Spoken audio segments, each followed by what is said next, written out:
coach here at Asperger Experts. We're doing the Vanna White. Yeah. Hi, everybody. Yes.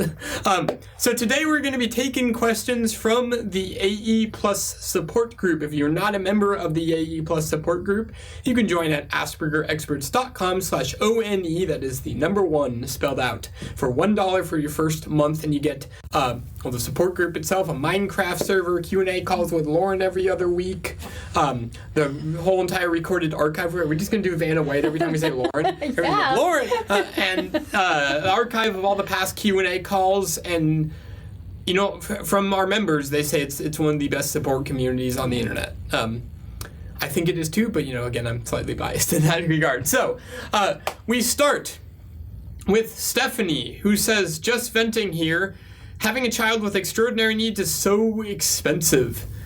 Therapies, doctor appointments, co-pays, medication, expensive vitamins, probiotics, prebiotics, digestive enzymes, chiropractors, special school needs, sensory tools, special clothes, special diets, etc. It's never ending. I'm not complaining because I buy magic beans if it made my boy feel better, but seriously, I'm crying uncle here.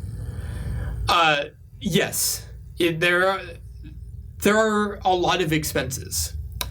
I say this a lot, but Harvard released a study, it was published by Autism Speaks, that says that the average costs of autism-related healthcare are $18,000 per kid per year in the U.S.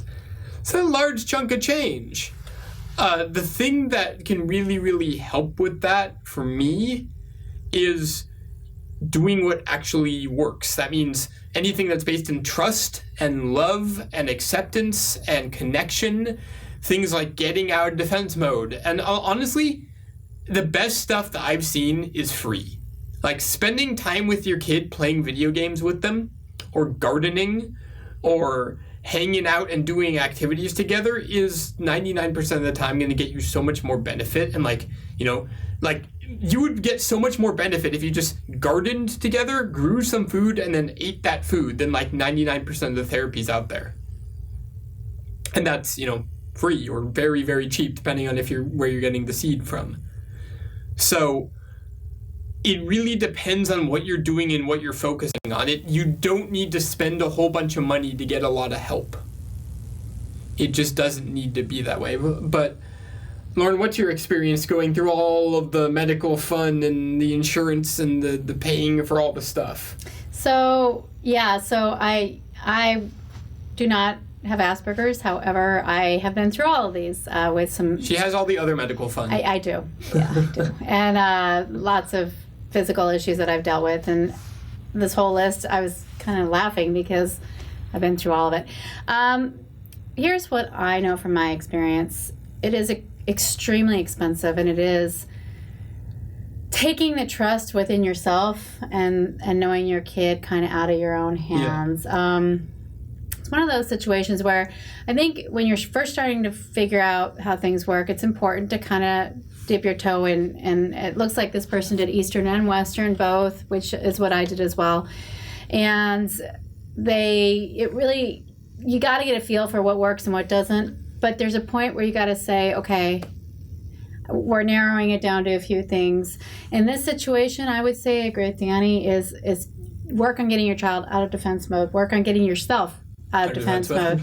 And as you calm down, as your senses calm down, you're going to be able to actually read what the child is needing a little bit more. Right now, it feels like and sounds like you're grasping at every straw that you can get to because you need answers and you're desperate and you're afraid.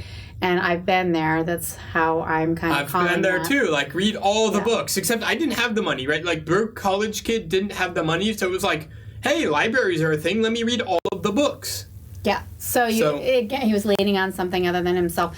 Yeah. And it takes time and it takes attention, but after a while, I recommend getting out of defense mode, calming down, and then starting to tap into paying attention to what works and what doesn't. If you're going to go through all of this, I said this in the last keep broadcast. A list. Keep a list. Keep a broadcast.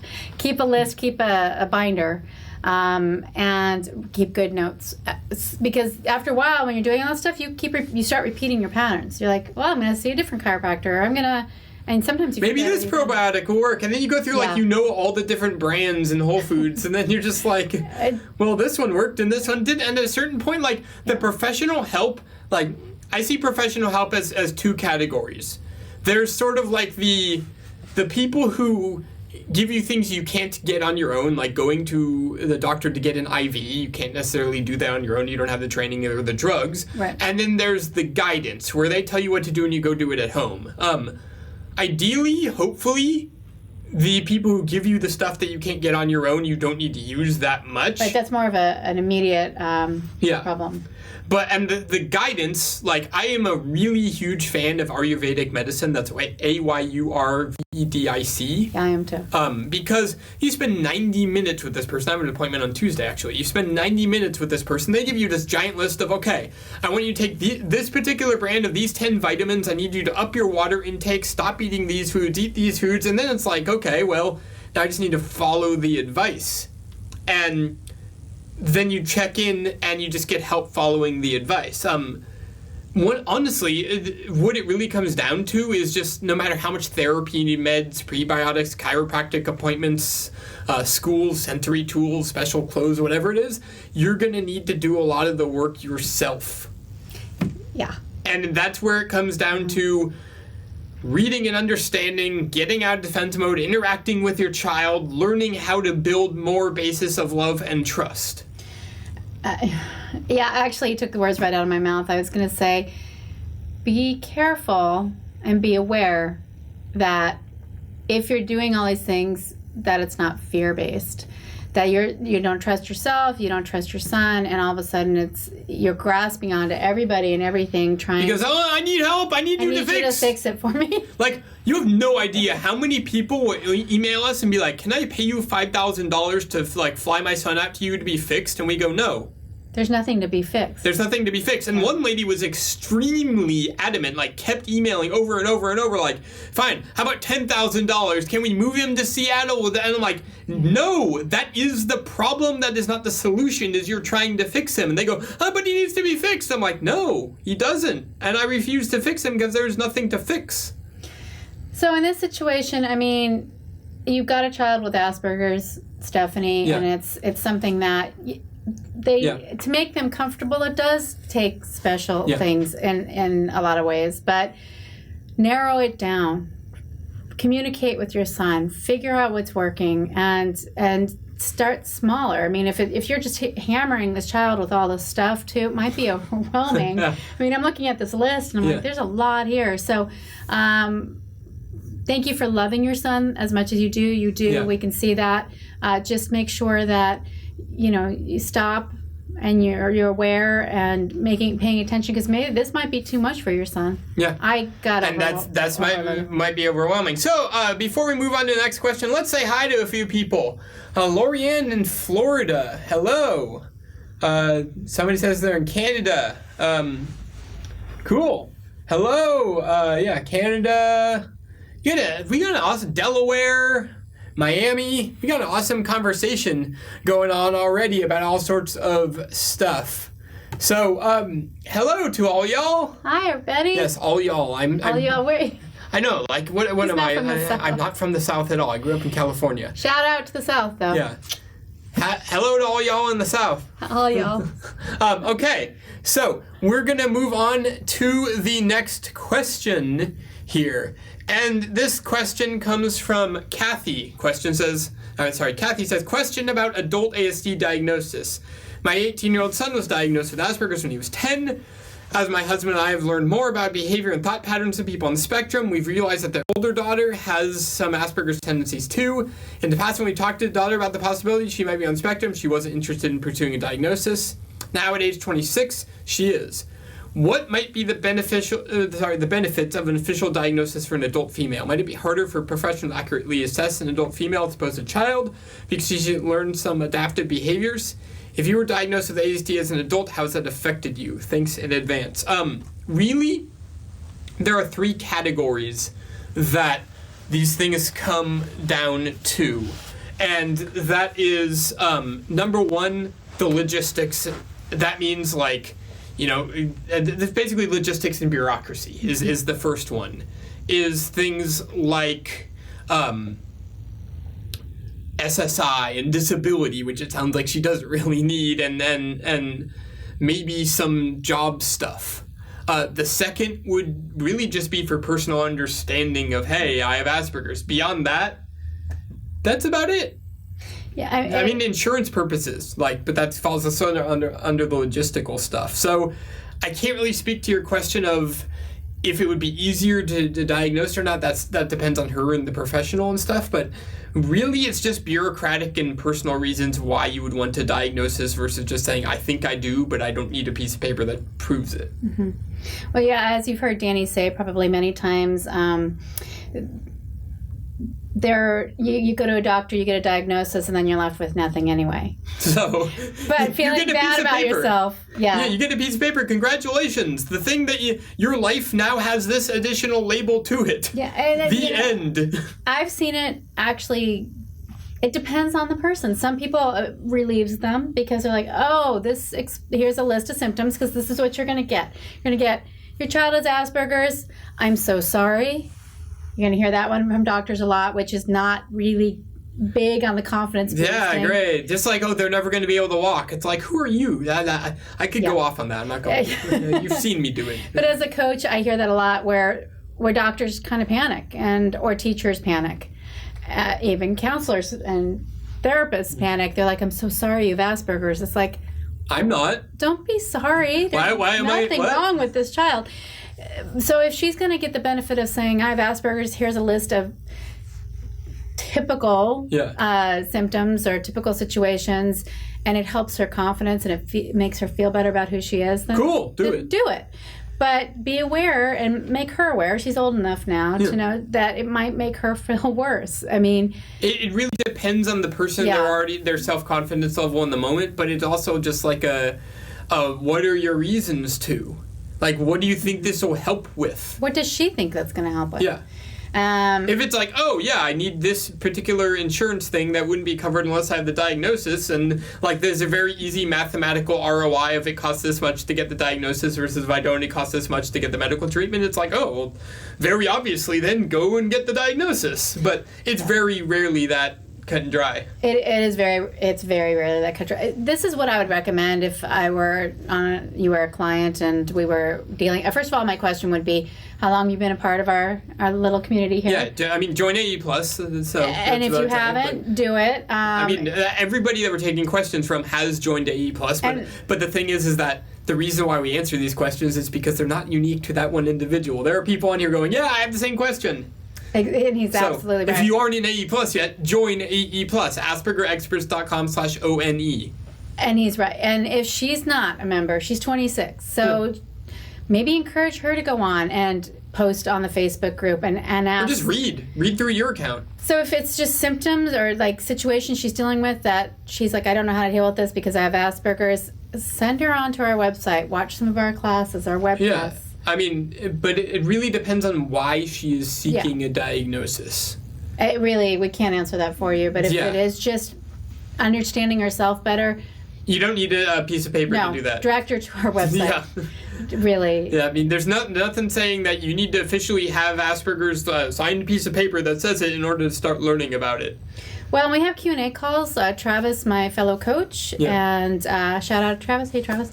And myself do calls every other Tuesday at 1 p.m., right? Yeah, Pacific, yeah. I just moved here, so I'm trying to get time zones right.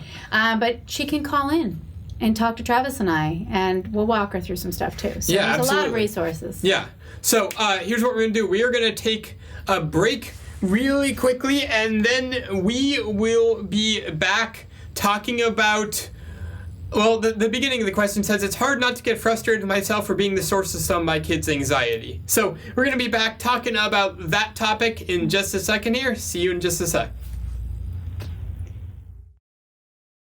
For a long time now, I've been sitting on the sidelines just trying to stay out of it and just watched with thorough enjoyment at Danny's responses and the window into his life, and all of your questions and your incredible answers. And lately I've been chiming in, and it's really fun to be able to help parents who ask a question about experience with IEPs or experience with homework. It's extremely rewarding to be able to give back and to help the community. And you know what? I'm still learning to this day from all the other parents who share experiences.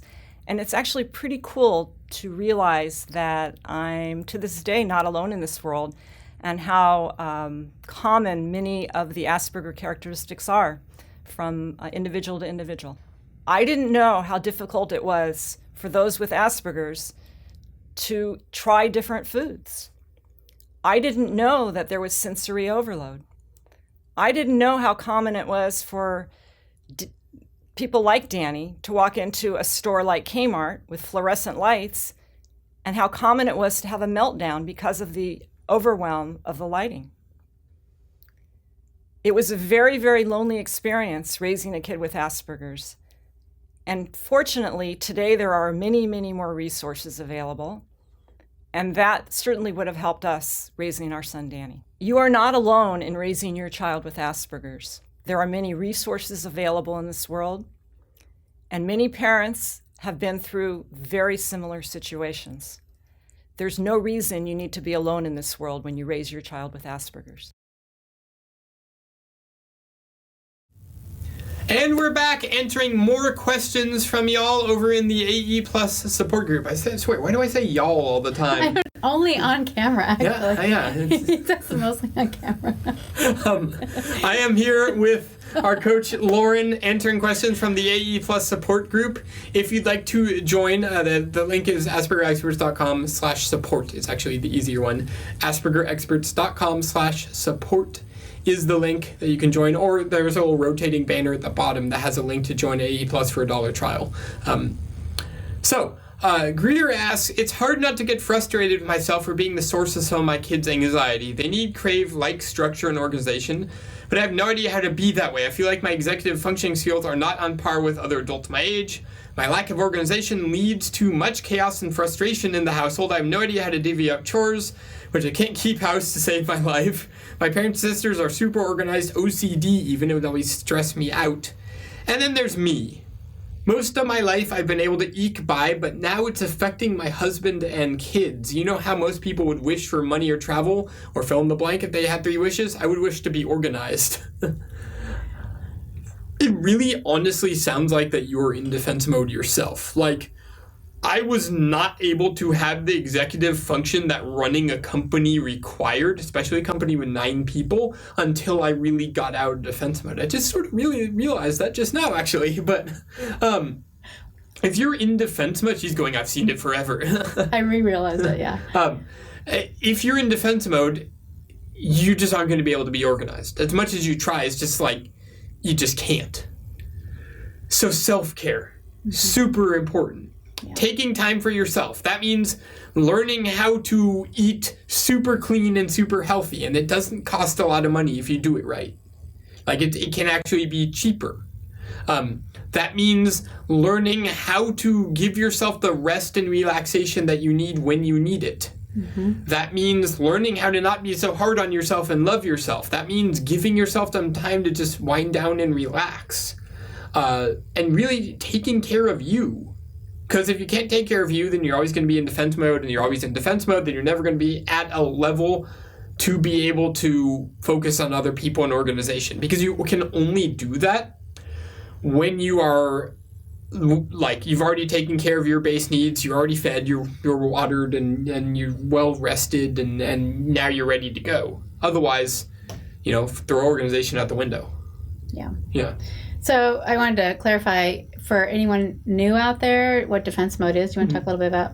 Yeah, I'll let you do it. Oh, so basically, for anyone new out there that you hear us talk about defense mode a lot, there is a course inside our website called Deep into Defense Mode. We also do live shows and seminars, and we travel around the country, but that's neither here nor there. There are links to all that stuff up in the description of this video. Mm-hmm. If you'd like to come to one of our defense mode workshops or attend one of our defense mode webinars to learn more about defense mode, there are links like right up on the video. Or if you're watching this on YouTube, they're below. Or if you've clicked on the big make the video larger thing, they may be like that way or that way. There's somewhere around there. Somewhere in the vicinity of this video, there are links to that go learn more about defense mode. Our producer doesn't ever tell us where they're going to be. It depends on how you're watching it. That's true. So basically, in a very quick terminology, defense mode is basically when you're so overstimulated and so overwhelmed, you're shut down. yeah. And then you're in reactionary mode. And then you're withdrawn and you're just like, nope, and everything feels threatening, and therefore you always feel like you need to defend. So a lot of people turtle shell. Yeah. And just climb into their shell with people with Asperger's. A lot of times it's in their room because it's where they feel safe. Some people go the other direction and bust out and are very much in other people's grill, and they feel out of control. And my guess with Greer, you probably are a highly sensitive person that's completely overwhelmed, and your exterior world shows it. A lot of clients, including myself, actually, when I'm really, really overwhelmed, there is no neatness at all, and there is no structure, and I'm all over the place. And anyone who's close to me knows, oh, she's not feeling very balanced today because there's just stuff everywhere. Somebody on a live show a few days ago said, yeah, I can totally tell how stressed my daughter is by how she smells. Like, because she doesn't take showers when she's stressed. Yeah, because we really stop our executive functioning. Our brains stop working when we're that maxed out. So my guess is, Greer, you need to get yourself into more of a balanced state. I am fortunate enough to be able to afford a maid service. You are fortunate enough. And it is very useful because, like, I can't take the time to clean up my room and all that stuff all the time. So you're very busy. Yeah. Very busy guy. But I mean, most people, it's like, oh, well, you can't just hire a maid. So it's either taking the time to, like, when you go down to deep into the executive function, there's the I know what to do, I don't have the time to do it, and then there's the I have the time, but I don't even know what to do, and then there's the I don't have the time and I don't know what to do, which is where a lot of people lie. Yeah. And sometimes you have the time, but you're like, I don't even know where to get started, and you just get overwhelmed. And with this, she's helping run a household, so it sounds like she's got a husband, a career, you've got children, and probably maybe working and trying to just balance everyday life. I just had this conversation today with somebody where it's like you don't need to, but I highly recommend that you find a place to start. Yeah. And start calming down there. And the thing is people go, well, I don't know where to start, and they assume that there is a place to start that's better than anywhere else. Just assume they're all equal. Like, just pick any place. It doesn't matter. It's like, pick a color straw to drink your smoothie with, like I do, every morning. It's like, well, I don't know which color to pick. Well, it doesn't matter what color to pick. What color do you want? Do you want the purple straw or the yellow straw? It literally makes zero difference. It's just personal preference, and that's it. That's it.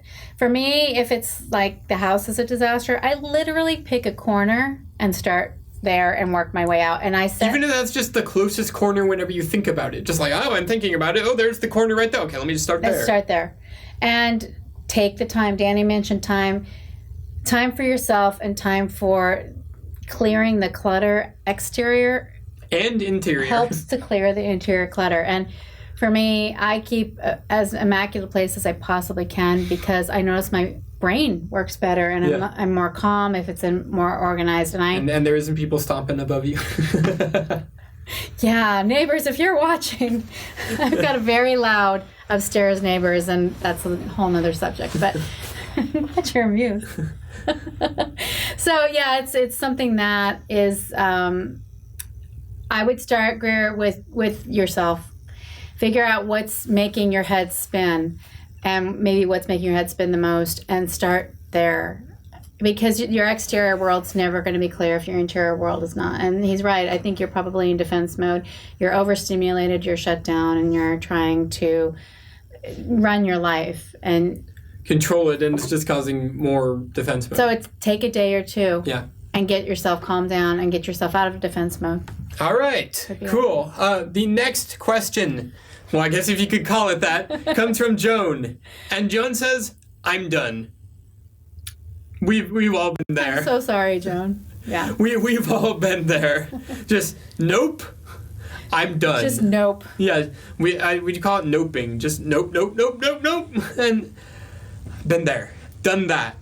When you say I'm done, this is really when you just need to really connect with people. Like, the story of this was that she said I'm done, And then, like, the entire support group jumped on that, was like, oh, it's okay, like, I'm here for you, need anything? And then she posted a comment that said, thank you so much for all your comments. I'm starting to feel more human. I just feel more like a robot when I get in these states. She's describing defense mode. She's overwhelmed and shut down. Yeah.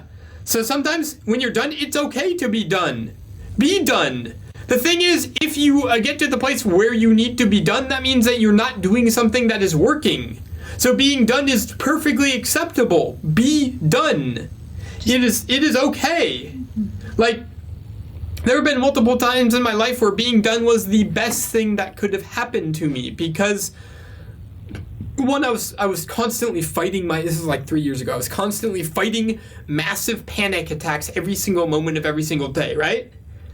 And then I remember this. I was watching How to Train Your Dragon 2 in theaters. And it was like the middle of the movie. And I was just like, you know what? I'm done. I'm done fighting my anxiety. Like, if it kills me, it kills me. I'm just done. And then it went away immediately because I was done. But being done is okay. Like, just like a pain is a indicator that, hey, something isn't working, hardship is an indicator that, hey, something you're doing is not working. And he's right. We just had this conversation this morning about myself. And I had to be reminded that, you know, it's okay to be done. It's okay to be panicking. Yeah. You know, but you got to be with it. For me, I'd also say being done is actually a gift in a way. You've hit the end of your boundaries. Yeah, you're done. Congratulations. You don't need to do that anymore. You are done. It's an opportunity to look at how can you do this entirely differently? So that you don't become done again in the future, but learn from it. And it's okay to be done. He's right. That's where self-care comes in. Yeah. Right?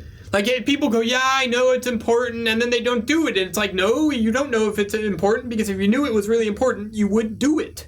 You would. And Joan, if you're done because you have a child with Asperger's, chances are that child, or just a child in general, or people around you, are going to be reacting to your heightened sense and state of being done. Then they're going to be done too.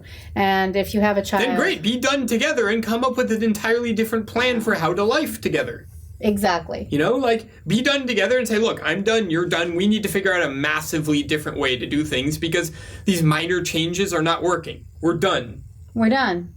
And done is a good place, actually. Yeah, done. I like done. But just pay attention to why you're done. Yeah. So that you can have those conversations and you can actually ask for the help that you need. And ask for the help that you need. Yeah, and really actually ask for the help that you need. And wherever that, and if you don't know where to go, our support group's a great place, and you're already in it. You're already in it. Yeah. And reach out and say, I'm done. Yeah, like he said, people responded and just dove in. And then later it was like, oh, cool, resolved. Like, I feel better now. It's nice to feel like you're not so alone, and there are 6,000 people from all over the world supporting you.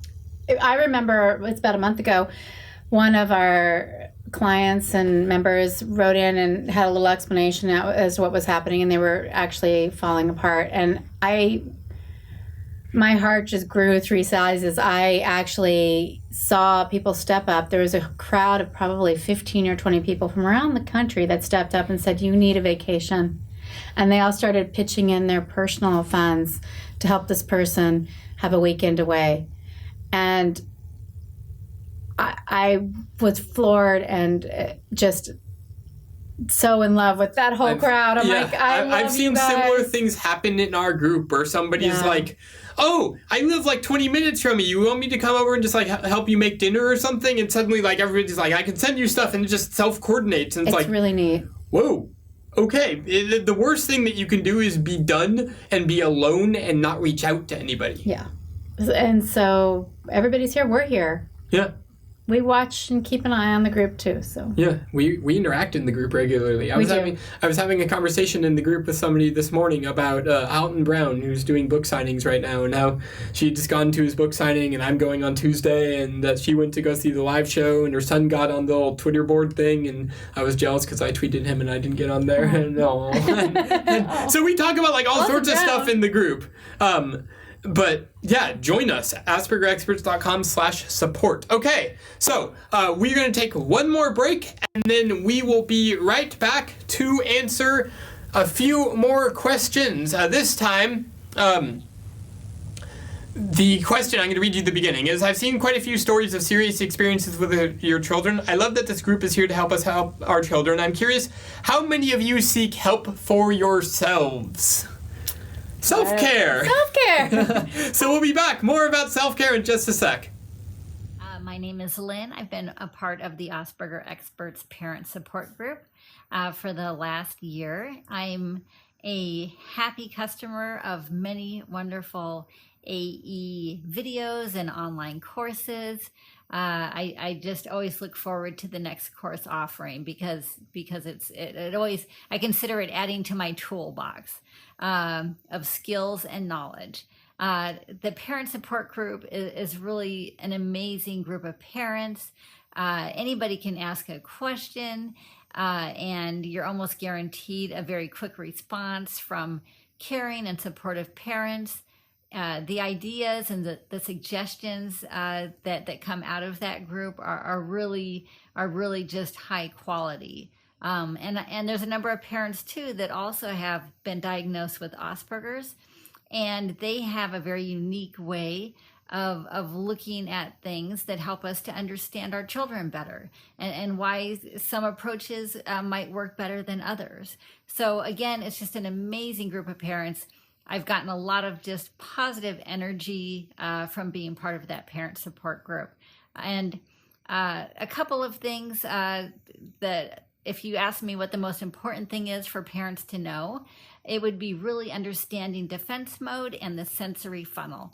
Over and over again, I just come back to the defense mode and sensory funnel videos and really having a good understanding of that. A lot of parents will say, oh, it looks like my child is being lazy. I see them sitting at the computer a lot. But defense mode can really masquerade as other behaviors. So a lot of times, if parents don't really understand what's going on inside of their children, it might just look like laziness or manipulative behavior.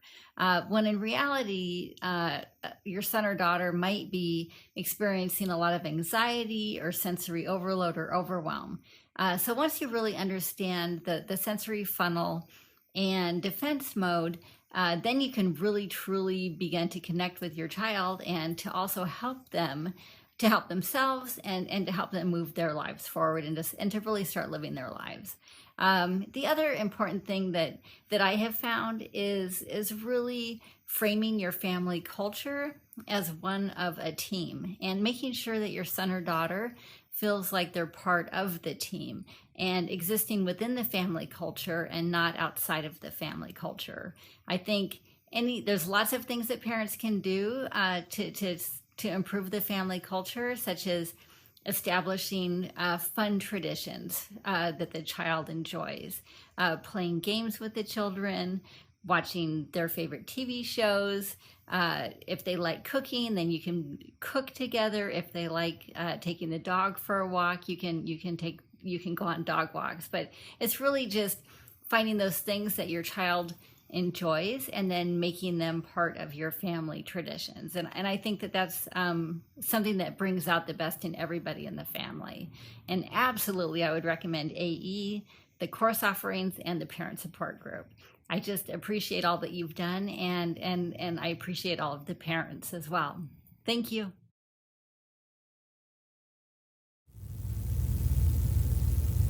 So we had a comment from Jessica that posted that I want to point out because she says, my heart is heavy, my mind is crazy, and there's no group for autism child my son's age nearby. First of all, that's why we created AE Plus online group. Doesn't need, so you don't need to be like, oh, well, there's no group and nearby. Well, there's one online. We have a Minecraft server for people with autism for that exact purpose, so they can come and hang out and feel safe. And for the parents, we have an online group so that if there isn't anybody nearby, through the wonders and magic of the internet, we can all connect with each other. We will be launching meetup groups for all AE Plus members in like the next few months. So we will be taking the support group offline into real life. But join AE Plus to get access to that support. If you're saying there's no support group nearby for me, yes, there is. It's called AE Plus and it's available worldwide. I don't care if you're living in Antarctica. Like, if you can access the internet, you can access our support group. Yeah, and your child, I mean, typically they love playing video games, and the Minecraft server is safe. It's other kids with autism and Asperger's that are in there socializing. It's great support. And we're launching classes and all sorts of stuff. Yeah, for the kiddos. Yeah, it's going to be fun. Yeah. All right, so we have a last AU Plus question from Jessica. I've seen quite a few stories of serious experiences with your children. I love that this group is here to help us help our children. I'm curious how many of you seek out help for yourselves. I put off therapy for years and years and just started going about 6 months ago. I've also been anti-medication for years until I reached the point I could no longer face life. Had no idea how much anxiety I was suffering until I saw somebody about medication. I'm now on 2 medications and my view of meds has completely changed. I was at a point where nothing I was doing myself, i.e. exercise, healthy eating, was helping. I guess what I'm trying to say is I know how much you love your child and how much it pains to see them act out violence or verbal abuse. At that moment, you're not thinking about how it's affecting you. You just want to help your child. Whether you are for or against meds, I hope you're seeking out and finding the care you need as well. You deserve it.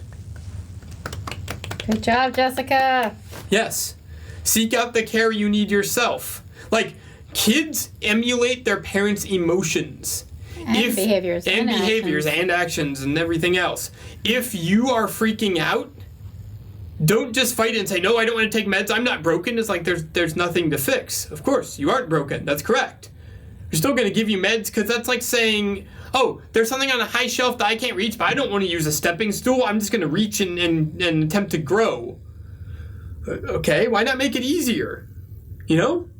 Like, get help for you. It doesn't admit anything wrong. It's actually, makes it easier. A lot of people, I think, where they struggle with this is that they have no idea what actual ease and health is. They're still coming from the old paradigm. Like, unless you've ever been truly healthy, you don't know what that feels like. It's true. So you don't know what the benefit is. You see all the risk, so to speak. You see, oh, you're going to have to completely change your diet and do all this, but you don't see what you're going to gain from that. Yeah, the reward is not focused upon. It's the risk. We panic because we're very comfortable with the way of doing things and our foods and whatever it is that we're looking at, or no medication. But I recommend if you're having some instincts to try it. Like, get help with therapy for yourself. If you're wondering what types of therapies work, we talked about that in yesterday's live show. Just go on our Facebook page and scroll down. You'll see which type of therapies work and watch that. That was yesterday's episode. But yeah, it's really just what types of therapies work for you. I would highly suggest body-based therapies like somatic experiencing. Again, that's all yesterday's class. And really get help and do self-care for you. Because otherwise, I was telling her yesterday, if you don't get self-care for you and you think you can do it alone, that's a recipe for saying, I would like to suffer, please. Is just, I don't care what you want or stuff. It's just, this is the way it works. If you don't get self-care for you, then it just won't work and you will be miserable. And then the people around you will be miserable too. Yeah. That's just how it works. You cannot take care of others unless you can take care of yourself. Yeah. Yeah, it's that whole put your oxygen mask on situation on a daily basis. Yeah. And it just, do it, and it becomes easy. It's like every time in my life where things have started to turn around, it's when I actually decided, okay, I'm going to actually legitimately do this willingly. And the thing is if you don't, your body will make you do it eventually. Yeah. You will hit a tipping point, like the poor prior person, I'm done. You're going to hit a tipping point, and that's an opportunity to really look at your boundaries and see what you need as well. However... But then you have the other stuff to deal with. Then you have to undo everything that's been done from all your stress. Yeah. And start to notice when you're hitting that point, and you won't notice until you self-care and you know what good feels like. Yeah. We're human. It's a human experience. It's tough. But Jessica's right. You've got to take care of yourself. Yeah. You don't know that you feel bad until you have good to feel. You don't know that there are cloudy days until you have sunny days. Yeah, it's that dichotomy. You've got it, and you don't know really good unless you have bad. You don't know really bad unless you have good. But when you're so fried, that is not the time to... Be the martyr. No. Ask for help. Get help. Yeah. Yeah. It's like, I don't like it. I don't care if you like it or not. If you want the result, do the thing. Yeah, and then there's the whole, do you like being the victim? Do you like, that's going to make some people out there mad. Oh, yeah. Being the victim, a lot of people like being the victim and they don't actually want to change. They don't want to fix what's broken. They want it to be fixed without them fixing it. Yeah, they want the end result. Without doing the work. And it's like, no, that's not how it works. I'm sorry. You are going to continue to play the victim until you decide not to. So, he's right. Shout out to a few members of our awesome group I saw hanging out there. James, hello. You were always amazing answering all those questions. So thank you for supporting the members of this little chat Thank you, here. James, yes. Let's see who else we got. Let's see. Anyone else I recognize from the group? Not offhandedly right away. I'm sure there's some of you lurking around. I'm not going to scroll through all the comments here. But we will be, this weekend, I'm leaving tomorrow. I'm going to be in Sioux City, Iowa on October 8th. There are still tickets available, aspergerexperts.com/Iowa. And you can come and say hi to me. That would be this Saturday in Sioux City, Iowa. As well, there will be many times where we are coming all across the country to talk about defense mode and do weekend workshops on getting out of defense mode. November 12th and 13th, we will be in San Francisco, California. February 11th and 12th, 2017, Orlando, Florida.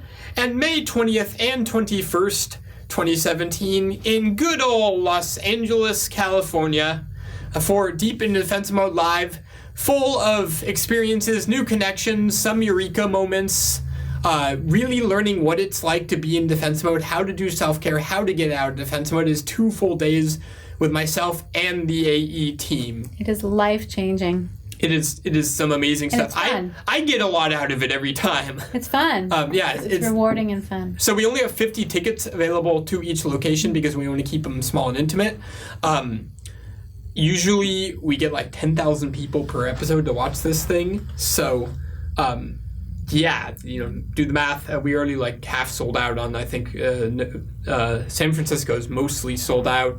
Orlando has like 20 tickets. California's climbing. Yeah, California has like 10 tickets sold so far. So get your tickets, and you can, there's a link probably on screen that you can get your tickets there, or it is in the text description for this video. So, thank you all so much. Next week, we will be back again for more episodes and talking about all sorts of new stuff. So I will see you then. Hope to see some of you in Iowa this weekend. Thank you, and have a great day. Bye. Goodbye. I remember growing up and not really having many friends, wanting friends, but not having many friends simply because I didn't know how to be social with people. My name is Heather. I'm the COO here at Asperger Experts, and I'm a mom. My son was diagnosed with Asperger's a little more than a year ago, and he's amazing. I'm trying to raise a productive, independent, self-supporting person. I need support to do that. I can't do it by myself.